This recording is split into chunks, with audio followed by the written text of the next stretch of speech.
Hello everyone, welcome to Sumasri talks. నేను మీ సుమా. ఇవాళ మనం మాట్లాడుకోబోయే టాపిక్ వర్షం.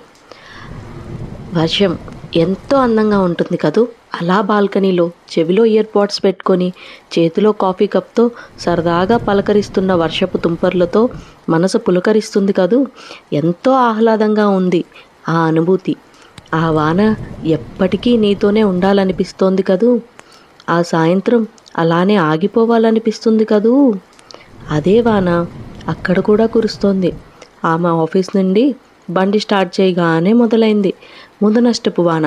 ఇప్పుడే కురవాలా అంటూ హెల్మెట్ పెట్టుకుంటూ తిట్టుకుంటూ మీద పడుతున్న చినుకులను చిరుబుల్లాడుతూ చూస్తూ ముందుకు వెళ్తోంది. ఆగలేని ప్రయాణం ఆమెది. తన కోసం ఎదురు చూస్తున్న కుటుంబం. ఇంటికి వెళ్ళి చక్కదిద్దాల్సిన పనులు చాలా ఉన్నాయి.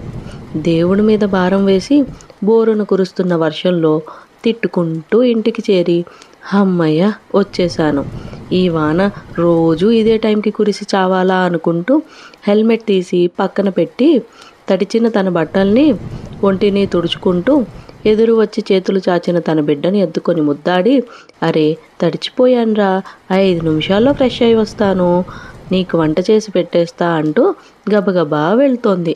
ఇక్కడ ఇద్దరి మనుషులకి పరిచయమైన వాన ఒక్కటే, కానీ సందర్భాలు వేరు. అందుకే ఒకరు ఎప్పటికీ ఇలా ఉండిపో అని కోరుకుంటే ఒకరు ముదనష్టపు వాన అని తిట్టుకున్నారు. మనుషులు కూడా అంతే.